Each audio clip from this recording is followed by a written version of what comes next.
Ini iQOO Z10R 5G, harganya 3 jutaan kecil. Menariknya, smartphone ini udah pakai SoC baru dari MediaTek, Dimensity 7360 yang katanya bisa buat main game berat nih.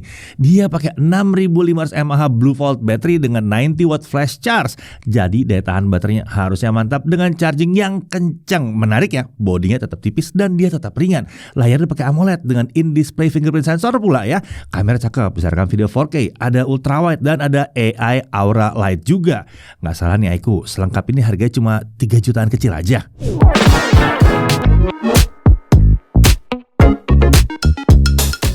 Oke, iQOO Z10R 5G ini adalah varian terbaru dari Z10 series yang rilis resmi di Indonesia. Sebelumnya tuh udah ada ya smartphone Z10 series yang lain yang udah rilis duluan. Ayo, ada yang tahu apa aja tuh ya? Kalau yang rajin ikutin reviewnya kami sih pasti udah tahu ada apa aja kemarin ya. Kalau yang nggak tahu mungkin kelewatan video-video sebelumnya. Tahu dong harus ngapain? Oke, iQOO Z10R ini posisinya ada di tengah ya, di antara dua tipe Z10 yang udah rilis sebelumnya, yaitu Z10 dan Z10 Lite. Tapi sejauh apa bedanya dengan dua saudaranya itu? Kita coba lihat nanti dalam video ini. Tapi kita bahas dari isi paket penjualannya dulu. Nah, di dalamnya tentunya sudah ada unit iQOO Z10R 5G dengan screen protector yang langsung terpasang. Dan ada chargernya. Ini charger 90 watt flash charge. Lalu ada kabel USB A to C, ada case transparan, ada SIM tray ejector dan paket dokumen. Nah, untuk desain, smartphone ini hadir dengan desain yang serba flat, tapi tentunya untuk sudut-sudutnya tuh masih melengkung ya, bukan malah jadi sudut siku yang tajam gitu. Enggak ya. Lalu ada dua pilihan warna, ada titanium gold serta elegant black seperti yang kita pegang ini, lebih kayak abu-abu tua sebetulnya. Nah, untuk bodi samping dan belakang ini terbuat dari polikarbonat. Nah, wajar lah untuk kelas harganya ya. Untuk dimensi, tingginya 163,77 mm, lebar 76,28 mm dan ketebalan disk 7,59 mm. Bobotnya yang satu ini ada di 196 gram. Untuk IP ratingnya dia punya sertifikasi IP65. Ini menunjukkan kalau smartphone ini kedap debu ya, 6 depannya jadi kedap debu dan dia tahan cipratan air dari segala arah, kan angka 5 di belakangnya asalnya. Jadi kalau cuma kehujanan doang sih aman lah ya. Bahkan kalau katanya iQOO, smartphone ini aman kena hujan sampai 12 jam nonstop. Tapi perlu diingat ya, ini bukan yang bisa tahan disemprot kanan air tinggi gitu ya, bukan. Dan jangan diajak berenang ya, ini bukan untuk dicelup ke dalam air. Nah, selain itu smartphone juga sudah punya SGS Triple Protection Certification dan Military Grade Standard 810H. Oke, sekarang kita lihat sekeliling body dari HP yang satu ini. Di kanan ada tombol power dan tombol volume up and down. Di atas ada mikrofon dan grill speaker. Di sebelah kiri ini kosong ya. Di bagian bawah ada SIM tray, ini bisa untuk dual SIM tanpa micro SD ya. Lalu ada mikrofon, ada port USB-C dan grill speaker. Ya, jadi kelihatan ya, smartphone ini punya dua mikrofon dan dia punya dua speaker.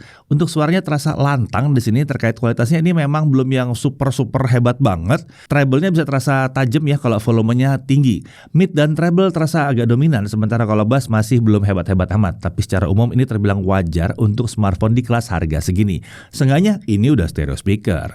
Nah, di sini ada fitur audio booster 200% dan 400% untuk suara yang lebih lantang lagi. Nah, kalau kita cobain, volume suaranya memang jadi lebih lantang, tapi kualitas audionya itu agak turun. Nah, fitur ini sepertinya dirancang untuk teleponan atau video call gitu ya.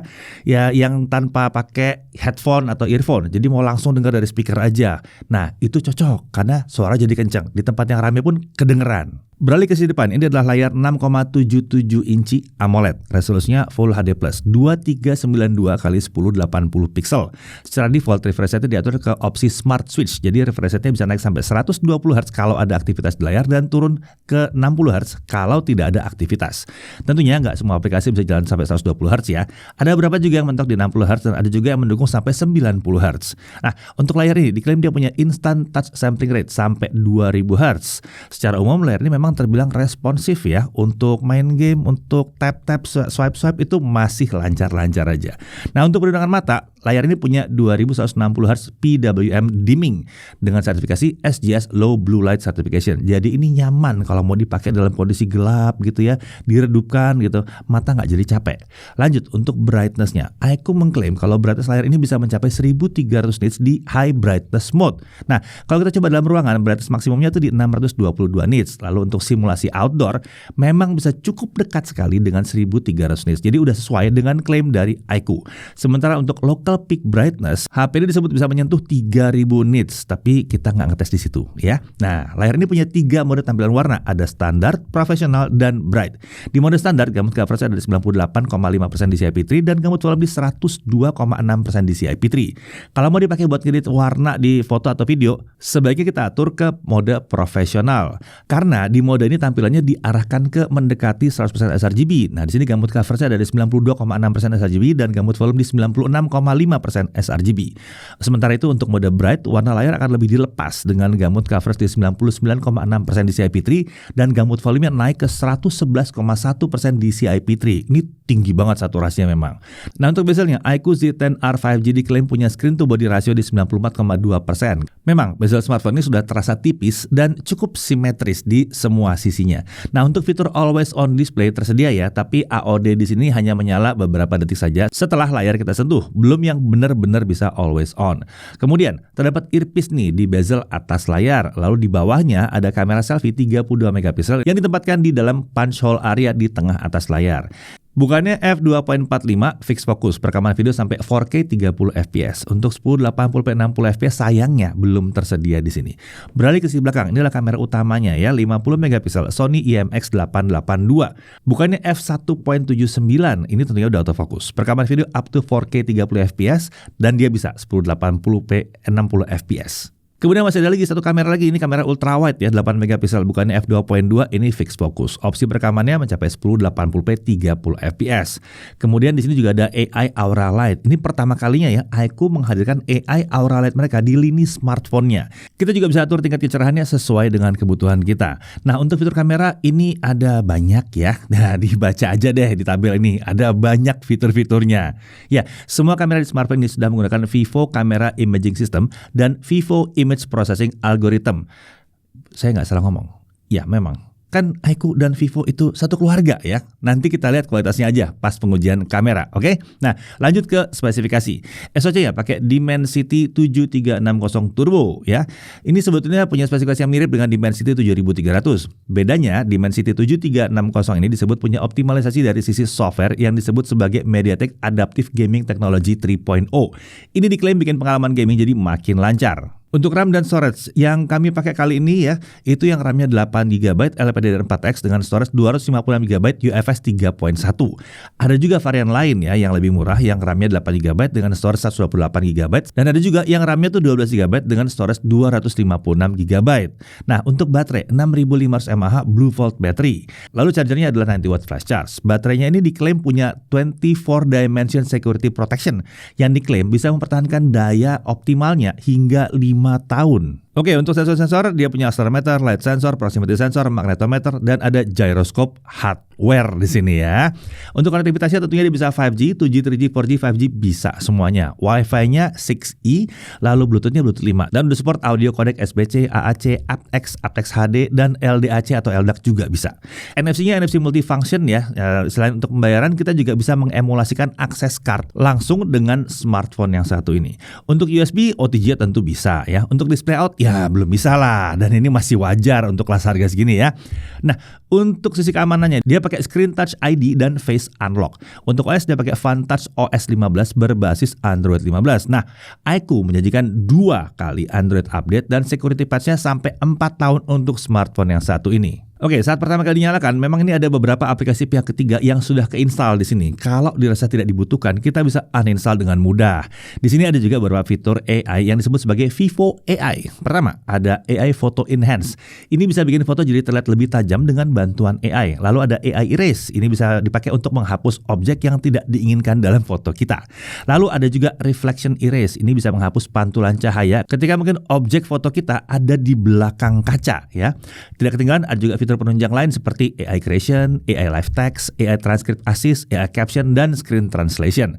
Selain fitur-fitur tersebut, tentunya ada juga fitur-fitur AI dari Google seperti Gemini dan Circle to Search. Jadi cukup lengkap ya fitur-fitur AI-nya. Oke, sekarang kita masuk dalam benchmark-nya ya, dan performanya. Di sini ada opsi Monster Mode yang bisa diaktifkan di menu settings dan control center. Kita coba bandingkan beberapa benchmark tanpa Monster Mode dan kalau kita pakai Monster Mode seperti apa. Kita lihat dulu Antutu 10. Tanpa Monster Mode dia dapat 721 ribuan. Lalu kalau kita pakai Monster Mode dia dapat 718 ribuan. Sementara itu untuk Geekbench 6 tanpa Monster Mode single core di 1026, multicore di 2924. Kalau kita pakai Monster Mode kita dapat single core di 1047 dan multicore-nya di 2972. Ternyata ini hasil dengan Monster Mode nggak jauh beda ya dibandingkan dengan kalau kita pakai Monster Mode. Jadi untuk pengujian berikutnya kita cuma tes sekali aja. Kita langsung aja pakai Monster Mode-nya.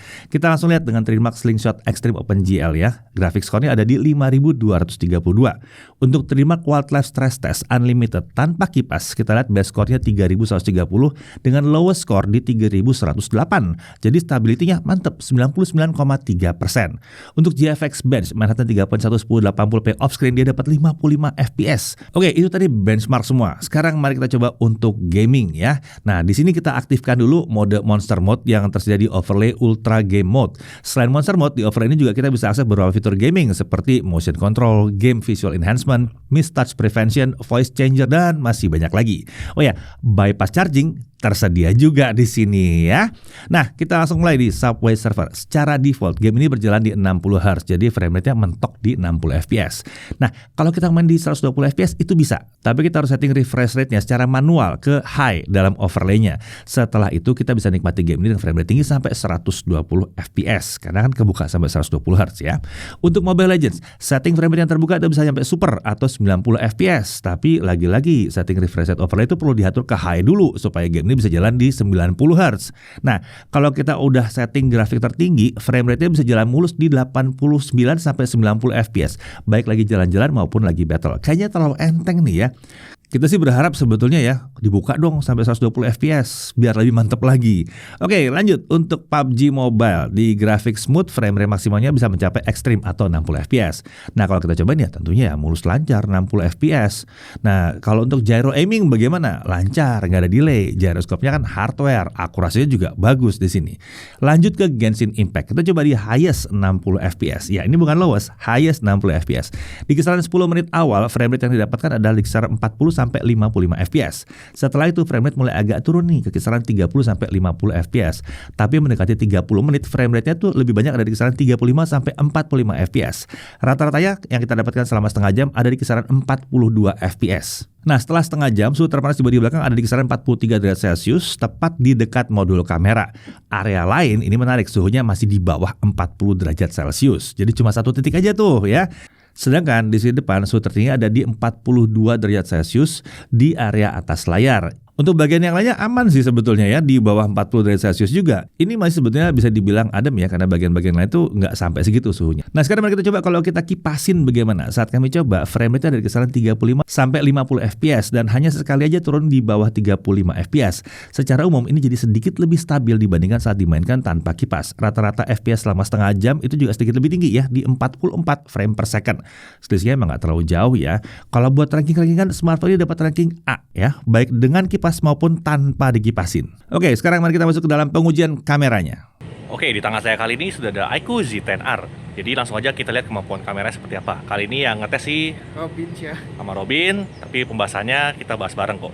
Jadi langsung aja kita mulai. Nah, pertanyaanku satu nih, Bin. Ini kan spek kameranya mirip banget sama Vivo V60 Lite ya? Ada bedanya nggak? Sebenarnya sih kalau secara umum dia sama-sama aja sebenarnya. Sama aja, berarti Sama kalau aja. kalian udah nonton V60 Lite, ini hasilnya ya kurang lebih sama aja. Oke, lanjut lagi ke pembahasan berikutnya. Nggak bercanda ya, bercanda. Untuk lebih lengkapnya, ini hasil tes kameranya. Oke, seperti biasa kita mulai dari kamera selfie-nya dulu. Untuk opsi resolusi kameranya itu bisa sampai 4K 30 fps dan 60 fps sayangnya belum tersedia di sini. Untuk 1080p 30 fps saat kondisi cahaya mencukupi, detail video tergolong oke, ketajaman juga bagus, tapi menurut kami sih saturasinya tergolong agak tinggi. Jadi warna kulit di sini agak kekuningan. Di 4K 30 fps juga sama, saturasi video sedikit terlalu tinggi, setidaknya karakter warna dan detail masih terjaga.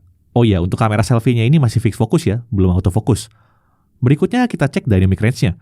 Untuk dynamic range-nya standar aja, saat kondisi terang seperti ini, area terang masih overexposed dan wajah masih terlihat agak gelap, tapi ini masih hal yang wajar. Berikutnya kita cek stabilizer-nya. Di opsi 1080p 30 fps, fitur stabilisasi bisa diaktifkan. Saat dicoba di kondisi terang, guncangan masih belum bisa teredam dengan baik. Bagaimana dengan 4K 30 fps-nya? Sayangnya, di sini fitur stabilisasinya tidak bisa aktif nih. Jadi videonya terasa lebih gempa. Kalau mau hasil rekaman lebih stabil, bisa pakai alat tambahan ya, misalnya gimbal atau tongsis minimal lah. Atau bisa juga solusi software, yaitu pakai Google Photos. Nanti videonya bisa stabil seperti ini. Sekarang kita ke kamera utamanya. Untuk resolusinya bisa sampai 4K 30 fps dan 1080p 60 fps juga bisa ya. Detailnya tinggi, gambarnya terlihat tajam, saturasi warna cenderung tinggi dan skin tone masih tergolong oke di sini. Autofocus di kamera utamanya masih kurang responsif ya saat kami coba. Di beberapa situasi kami mendapati kalau autofocus itu bisa nyangkut seperti ini. Untuk dynamic range kamera utamanya, di area terang masih terlihat agak overexpose sedikit, tapi wajah masih bisa ditangkap dengan cukup baik. Ini berlaku untuk semua resolusi dan frame rate ya. Berikutnya stabilizer. Nah, saat kita buka kamera utamanya, secara default, resolusi videonya tuh diatur ke 1080p 30 fps. Dan fitur stabilisasinya sudah otomatis aktif, nggak kayak kamera selfie-nya tadi. Saat dicoba, guncangan bisa teredam dengan cukup baik, tidak ada kedut-kedutan atau jitter yang terasa di sini. Lanjut ke 1080p 60 fps, hasilnya kurang lebih sama ya, guncangan bisa teredam dengan baik. Begitu juga dengan resolusi 4K 30 fps-nya. Berikutnya kita tes kamera ultrawide-nya. Opsi perekaman videonya mentok di 1080p 30 fps saja nih. Detailnya memang terlihat turun ya, ketimbang kamera utama. Ini wajar, karena sensor yang dipakai itu beda kelas. Setidaknya di kondisi cahaya yang mencukupi, kualitas gambarnya masih terlihat oke. Untuk kamera ultrawide masih belum bisa autofocus sayangnya di sini. Untuk dynamic range kamera ultrawide-nya, area terang masih terlihat overexposed dan wajah masih terlihat agak gelap nih. Guncangannya bisa teredam dengan baik di ultrawide, nggak ada jitter yang terasa, videonya cukup rapi di sini. Berikutnya kita tes di kondisi low light. Kita mulai dari kamera selfie-nya dulu. Untuk noise mulai bermunculan nih di kondisi seperti ini. Tapi menariknya detail masih bisa cukup terjaga. Secara umum gambarnya masih enak dilihat lah. Untuk di 4K 30 fps, noise-nya memang lebih terlihat sih. Dan kalau dari segi warna kami nggak ada masalah. Mau di Full HD atau 4K warnanya masih bisa dipertahankan dengan baik. Berikutnya kita cek stabilizernya di 1080p 30 fps. Saat di bawah jalan seperti ini, jitter masih bisa terlihat ya. Serta guncangannya masih belum bisa teredam dengan baik. Di 4K 30 fps nggak ada jitter karena memang IIS-nya nggak jalan di sini ya. Lanjut ke kamera utamanya. Untuk perekaman video 1080p 30 fps, detailnya sedikit turun, tapi video masih bisa terlihat dengan jelas. Noise-nya juga nggak terlalu terlihat, lumayan bersih lah dan cukup terang. Di Full HD 60 fps, gambar masih bisa terang, tapi noise jadi lebih terasa di sini. Kalau kita tes di 4K 30 fps, hasilnya juga mirip-mirip aja. Detail dan warna masih terlihat konsisten, nggak ada perubahan yang signifikan. Dari segi frame rate juga aman, kami nggak menemukan masalah frame drop di sini. Berikutnya kita cek stabilizer kamera utamanya. Di 1080p 30 fps, jitter masih bisa kita lihat di sini, dan ini membuat hasil videonya agak kurang rapi menurut kami. Di 4K 30 fps kurang lebih sama, stabilizernya belum yang tergolong super rapi. Di Full HD 60 fps menariknya guncangan bisa teredam dengan cukup baik di sini, dan jitter nggak terlalu terasa. Menarik ya, 60 fps malah lebih rapi videonya. Berikutnya kita cek kamera ultrawide-nya. Hasilnya seperti ini ya, udah agak turun jauh lah kualitasnya dibanding siang tadi. Gambar terlihat gelap dan noise bermunculan di mana-mana. Stabilizernya juga belum bisa dibilang rapi, saran kami sih kamera ultrawide-nya dipakai di kondisi yang terang aja. Lanjut ke fotografi, secara umum hasil fotonya sudah tergolong mantap. Di kondisi terang, hasil foto di ketiga kameranya sudah sangat memadai, tinggal jepret aja beres. Fitur HDR-nya otomatis aktif ketika mengambil foto, baik di mode standar maupun di mode portrait. Di kondisi pencahayaan yang sulit sekalipun, smartphone ini masih bisa menangkap background dengan cukup baik. Gambar wajah masih bisa terlihat terang dan detail. Di mode portrait, efek bokeh sudah terbilang rapi di sini. Tapi perlu diperhatikan, saat kita ke mode portrait, kameranya akan otomatis ngezoom ke 2 kali digital zoom. Sepertinya iQOO memang mengarahkan kalau foto portrait itu idealnya di 50 mili. Lanjut ke kondisi low light, di sini fitur auto night mode-nya otomatis aktif nih. Ini bikin shutter speed sedikit lebih lambat, tergantung pencahayaan sekitar juga sih. Sayangnya fitur ini tidak bisa dimatikan, jadi pastikan tangan stabil agar hasil foto nggak mudah blur. Karena fitur night mode ini otomatis aktif, jadi hasil fotonya terlihat terang ya, dan detail bisa ditangkap dengan jelas. Ini berlaku untuk ketiga kameranya. Kalau kondisi pencahayaan yang gelap, kita bisa pakai AI Aura Light, biar hasil foto jadi lebih terang. Bisa diatur juga warna sama tingkat kecerahannya. Nah, untuk perbandingannya kayak gini ya, antara pakai Aura Light sama tanpa Aura Light. Nah, sekarang kita bahas fitur-fitur ekstranya. Ada beberapa di sini ya, seperti slow motion dengan resolusi maksimal di 720p 120 fps. Lalu ada Pro Mode yang bisa dipakai di kamera utama maupun ultrawide. Di sini kita bisa atur ISO dari 50 sampai 3200, Dan shutter speed bisa diatur dari 1/12.000 detik sampai 32 detik. Kemudian ada fitur dual view di sini. Fitur ini menggabungkan kamera utama dan kamera depannya jadi satu frame dengan opsi resolusi hingga 1080p 27 fps. Jadi smartphone kelas begini pun udah punya ya fitur dual view, nggak harus yang flagship. Di sini kita bisa atur ukuran layarnya ya. Bisa mode picture in picture seperti ini. Selain itu kita juga bisa ubah bentuk previewnya ini menjadi persegi panjang, lingkaran, atau bentuk hati seperti ini. Kemudian ada fitur micro movie. Fitur ini ditujukan untuk mempermudah proses vlogging. Kita tinggal pilih preset visual sesuai selera, lalu tinggal rekam momen-momen yang mau digabungkan ke dalam satu video. Kalau sudah, nanti ada menu editor kalau kita mau melakukan penyesuaian secara manual. Lalu ada menu untuk pilih lagunya juga. Kalau sudah, tinggal klik centang aja langsung jadi videonya.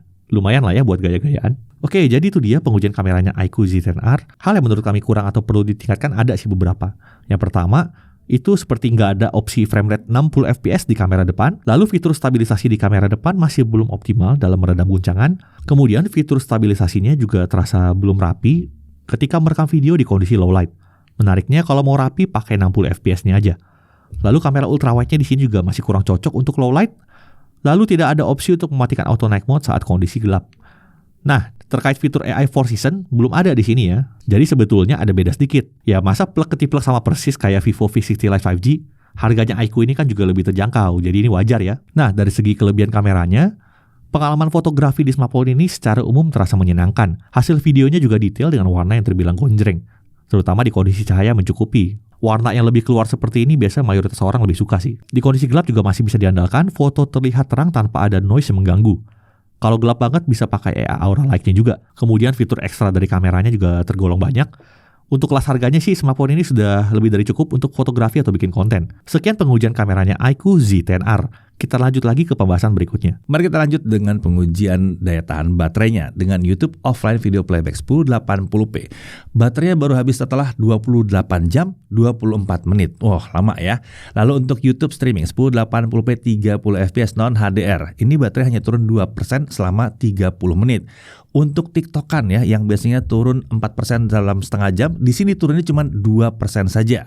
Lalu untuk Genshin Impact HS60 tanpa kipas selama 30 menit baterainya turun cuma di 8% aja. Jadi baterainya emang mantep yang satu ini. Lanjut untuk chargingnya. Kalau kita tidak kipasin ya, mencapai 50% itu butuh waktu 29 menit, sementara untuk dari kosong mencapai ke 100% itu butuh waktu 1 jam. Nah, kita tes nih kalau dikipasin bagaimana? Untuk mencapai 50% dia hanya butuh waktu 19 menit, sementara dari kosong sampai penuh itu butuh waktu hanya 43 menit. Jadi kelihatan kalau dikipasin kecepatan chargingnya itu lumayan meningkat, bisa di bawah 45 menit ya. Secara umum kecepatan chargingnya sudah oke di sini ya, mengingat bahwa dia 90 watt ketemu dengan baterai 6500 mAh. Tapi kalau dikipasin itu jadi mantep memang. Lanjut ya, untuk Netflix Wi-Fi-nya udah L1, jadi bisa streaming sampai resolusi Full HD dengan support HDR10. Lalu YouTube bisa sampai 4K 60 dan udah bisa HDR juga. Haptic feedback, nah ini gitarnya cukup kuat ya, tapi masih belum yang rapi-rapi amat dan agak kurang halus ya, jadi agak kurang nyaman kalau diaktifkan saat kita mengetik. Untuk Wi-Fi sharing ini ada, cukup nyalakan hotspot saat smartphone terhubung ke Wi-Fi. Jadi kita bisa langsung sharing konektivitas internet kita yang via Wi-Fi tadi ke gadget-gadget kita yang lain atau ke teman-teman kita. Nah, untuk harga iQOO Z10R 5G ini dipasarkan di harga Rp3.599.000 untuk varian 8GB RAM dan 256GB storage seperti yang kami uji kali ini. Lah, triketnya 3 jutaan kecil. Nah, ini yang 8128 itu harganya resminya di Rp3.299.000.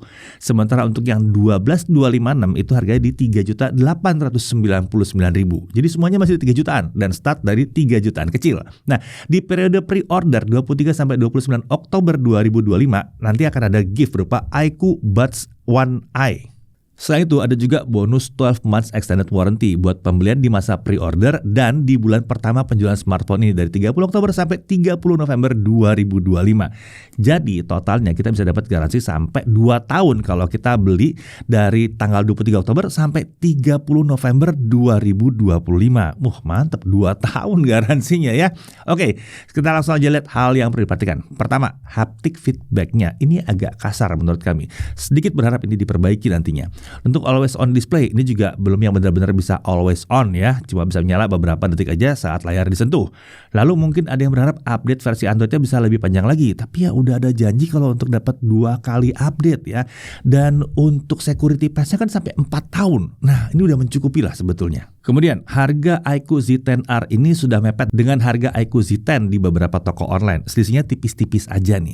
Tapi memang iQOO Z10R punya beberapa kelebihan yang tidak ada di Z10, seperti stereo speaker, kamera ultrawide hingga AI Aura Light, dan ya tadi bonus-bonus pada saat pembelian di bulan pertama.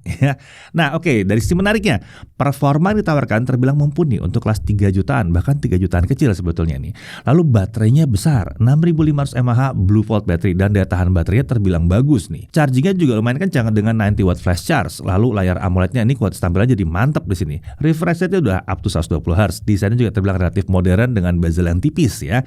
Kemudian untuk baterai yang besar, bodinya ini sebetulnya nggak terlalu tebal dan nggak terlalu berat juga.